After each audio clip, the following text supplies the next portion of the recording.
नमस्कार दोस्तों, मेरे चैनल में आप सबका स्वागत है। आज के इस वीडियो पर हम हिंदी के बारे में बात करेंगे। किस तरीके से ट्विटर पर हिंदी का एक विवाद चल रहा है और ऑलरेडी समय समय पर ये सारी चीज़ें होती है।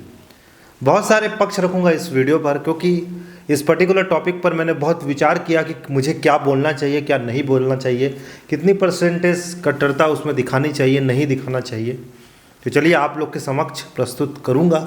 वीडियो थोड़ी लंबी रहेगी लेकिन बने रहिए।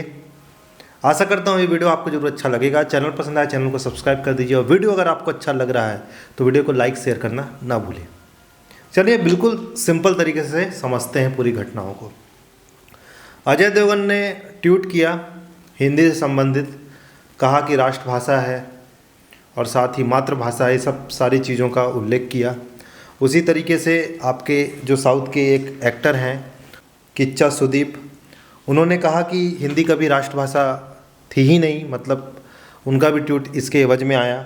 उसी तरीके से एक मिनिस्टर जिनका नाम है आपका सिद्धारमैया जी ने ट्वीट किया कि जो कई कर्नाटक के आपके पूर्व मुख्यमंत्री हैं, उन्होंने लिखा कि हिंदी हमारी राष्ट्रभाषा नहीं थी और ना कभी होगी। हमारे देश की भाषाएं विविधता का सम्मान करना हर भारतीय का कर्तव्य है। हर भाषा का अपना एक समृद्ध इतिहास होता है जिस पर लोगों को गर्व होता है। मुझे कन्नड़ होने पर गर्व है। अच्छी बात है, गर्व होना चाहिए। लेकिन मैं आपको दोस्तों एक बात बोलना चाहता हूँ कि हमारे जो देश में है हर टाइप की भाषा बोली जाती है। इंटरनल कई बोलियाँ भी होती है और अलग अलग लैंग्वेज, जैसे मराठी हो गया, साथ ही बंगाली हो गया, उड़िया हो गया, तमिल हो गया, तेलुगु हो गया, सब सारी भाषाएं अलग अलग प्रांत की हैं। बहुत बारीक तरीके से इसको समझने का प्रयास करते हैं। सबसे पहले तो मैं आपको एक बात कहना चाहता हूँ कि एक्टर और मिनिस्टर की बात आप मत सुनिए, क्योंकि जो एक्टर जिस फील्ड पर रहकर बड़ा हुआ है वो उसी की बात करेगा। ठीक है, बिल्कुल सही बात है ये। मिनिस्टर भी खासकर जिस जगह पर उसे वोट मिला है तो वो उसी लैंग्वेज की बात करेगा या उनसे जुड़े लोगों से रिलेटेड बात करेगा। हो सकता है कि मेरा तजुर्बा, मेरा अनुभव या मेरे जैसे बहुत सारे लोगों का अनुभव इसमें ज़्यादा हो, क्योंकि हमने पढ़ाई किसी दूसरे प्रांत में रहकर की, हमने अपनी पढ़ाई अलग अलग जाकर जगहों पर की, जहां हम नॉर्थ ईस्ट हो गया, बंगाली हो गया, आपका नॉर्थ इंडियन हो गया, साउथ इंडियन हो गया, गुजराती हो गया, ये सब सारे लोगों के साथ मिलकर हमने काम को आगे बढ़ाया, अपनी पढ़ाई कंप्लीट की। इवन जब जॉब में भी आए हम में से बहुत सारे लोग तो अलग अलग प्रांत के लोग जुड़े। आज अगर मैं बात करूं भिलाई के बारे में, जहां मैं रहता हूं छत्तीसगढ़ में, तो यहाँ सेल स्टील प्लांट है। यहाँ पर आपको south Indian, Bengali, north Indian, Bihari हर कोई मिल जाएगा। इवन नॉर्थ ईस्ट के लोग भी हैं यहाँ पर, तो हर कोई मिल जाएगा। तो कभी भी आप मंत्री हो गए और एक्टर हो गए, इनकी बातों को ज़्यादा तवज्जो ना दें। अब हिंदी को लेकर हम लोग बात करना चाहेंगे। हिंदी को लेकर ये बात करना चाहेंगे कि राष्ट्रभाषा का कोई उल्लेख नहीं है। पहली चीज़ तो ये, राष्ट्रभाषा नहीं है ऐसा स्टेटमेंट देना भी गलत है, क्योंकि नहीं है तब होता कि जब हम कहते कि ये नहीं है। तो संविधान में ऐसा उल्लेख ही नहीं है। हिंदी के बाद आप हिंदी के बाद एक डैश लगा रहे हैं, वो नहीं है, तो उसके बाद बोलने का मतलब ही नहीं है कि हिंदी डैश नहीं है ये, या हिंदी के बाद अगर हम आर स्पेलिंग जोड़ रहे हैं तो वो नहीं है तो नहीं है। तो इस तरीके से बोलना कि राष्ट्रभाषा नहीं है, ये स्टेटमेंट भी वैलिड नहीं है, और है तो भी वैलिड नहीं, क्योंकि इसका उल्लेख ही नहीं है। हमारे भारत में बहुत सारे प्रकार की भाषाएं हैं और सबका एक अलग अलग महत्व है। आप अगर महाराष्ट्र के मूल निवासी हैं तो वहाँ पर जब आप एग्ज़ाम देंगे तो आपको एक मराठी लैंग्वेज भी उठाना पड़ेगा। इसका सबसे सिंपल एग्जांपल मैं आपको बोलना चाहता हूँ कि हमारी जो वाइफ है वो हिंदी साइडर होते हुए भी मराठी लैंग्वेज पढ़ी है। क्यों? क्योंकि उस स्टेट का नॉर्म्स, उस स्टेट का रेगुलेशन, और साथ ही आप अगर एक अदर सब्जेक्ट पढ़ते हैं तो आप बहुत आसान तरीके से उस पर्टिकुलर प्रांत में डील कर सकते हैं। हालांकि महाराष्ट्र में बहुत सारी जगहों पर ऐसी दिक्कत नहीं है, बट अगर आप साउथ जाएंगे जहाँ पर हिंदी बहुत कम चलती है तो आप एक अदर लैंग्वेज सीखेंगे, जैसे तेलुगु हो गया, तमिल हो गया या मलयाली, तो आपका जो पकड़ होगी उस स्टेट में, अंडरस्टैंडिंग होगी, वो ज़्यादा आसान होगी। लेकिन होता क्या है, हम वादा बोलते तो ज़रूर हैं कि हम अनेकता में एकता, या बहुत सारी भाषाओं से बना हुआ देश, जो को बिल्कुल सच बात भी है, लेकिन दो पक्ष तिलमिला जाता है, घबरा जाता है। मैं बात कर रहा हूँ यहाँ पर एकेडमी वालों की भी बात करूँगा।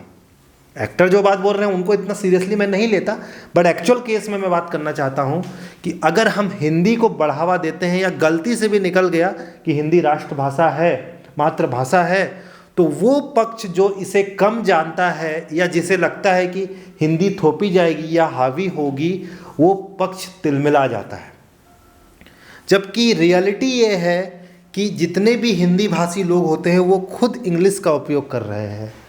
अगर आप बड़े इंस्टीट्यूट में जाइए, आईआईटी में जाइए, तो वहाँ हिंदी जानने के बावजूद भी वो बिल्कुल इंग्लिश में कंफर्टेबल हैं, और इवन आपका बॉलीवुड जो हो गया वो इंग्लिश में ही बात करते हैं हिंदी जानने के बाद, जबकि उनको हिंदी से इनकम आ रहा है। तो इस तरीके से सब सारी देखने में आती है।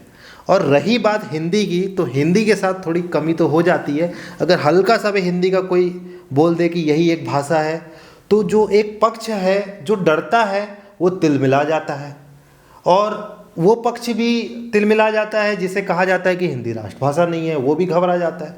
तो दोनों पक्ष घबराते हैं। लेकिन रियलिटी है हिंदी के साथ कि आप बड़े एकेडमी में भी चले जाइए, वहाँ इंग्लिश का ही बोलबाला है, सारी चीज़ें इंग्लिश में होती है। और दूसरी चीज़, हिंदी का बोलबाला कहाँ पर है दोस्तों? अगर एक अदर प्रांत जो हिंदी भाषी नहीं है वो यूट्यूब चैनल खोलना चाहता है तो हिंदी में खोलेगा। बहुत सारे ऐसे चैनल यूट्यूब में चलते हैं, फेसबुक में चलते हैं, जो हिंदी साइडर या हिंदी भाषी नहीं है, लेकिन वो हिंदी से ही पैसे कमा रहे हैं। और मज़े की बात, आकाश बनर्जी नाम का एक यूट्यूबर है और साथ ही फेसबुक चलाते हैं, वो भी हिंदी पे थोड़ा सा क्रिटिसाइज कर रहे हैं। तो यहाँ पर मुद्दा हिंदी वाला होना ही नहीं चाहिए। यहाँ पर हमारे आज़ादी, फ्रीडम का मुद्दा होना चाहिए। हिंदी वैसे भी जो लोग फिल्म इंडस्ट्री या बाकी सब चीज़ में आना चाहते हैं तो वो हिंदी के पीछे आते हैं। अगर कोई साउथ इंडियन बंदा जम्मू कश्मीर जा रहा है या फिर समझ लीजिए उड़ीसा में नौकरी कर रहा है, तो वो उड़िया तो नहीं सीखेगा ना, वहाँ के वर्कर से हिंदी में बात करेगा। तो उसे दोस्तों कोई प्रॉब्लम नहीं होगी। क्यों नहीं होगी? क्योंकि उसको अपना पेट पालना है, उसको कोई मतलब नहीं हिंदी राष्ट्रभाषा है, राजभाषा है, क्या है, वो हिंदी सीखेगा और सीख भी जाता है। मेरे कई फ्रेंड लोग ऐसे हैं जो हिंदी सीख चुके हैं और कंफर्टेबल बात करते हैं। क्यों? क्योंकि वो उनकी ज़रूरतें हैं। मैं, आप या हम सब साउथ में जाएंगे तो वहाँ पर वहाँ की भाषा हम सीखेंगे। बीच में कुछ महीने में साउथ में भी रहा तो तेलुगु कुछ आने लगा, मतलब इतना आने लगा कि मैं दुकान में जाके चीज़ें मांग लूँ या अपने तरीके से समझा सकूं। तो ये मेरी ज़रूरतें हैं, इसको हम लोग भाषा के आधार पे लड़ेंगे। और आपका राजनेता हो गया, आपका हो गया एक्टर हो गया, इनकी बात सुनेंगे जो कि खुद कभी अनुभव नहीं किए। आप एक मिनिस्टर को उठा लीजिए, उसने कभी अनुभव नहीं किया कि बाहर का, अपने स्टेट के बाहर तो गया नहीं। एक्टर उसी फील्ड पे हमेशा काम किया। दिक्कत हम जैसे लोग को हो जाती है। और दिक्कत एक चीज़ का और है जो मैं पर्सनली कहना चाहता हूँ, हिंदी की हल्की सी भी तारीफ होगी तो वो पक्ष एग्रेसिव हो जाएगा, थोड़ा घबरा जाता है। और कुछ लोग हिंदी के बारे में बोल देते हैं तो वो पक्ष भी घबरा हो जाता है, जो कभी हिंदी में बात नहीं किया, इंग्लिश में बात किया, वो पक्ष भी घबरा जाता है।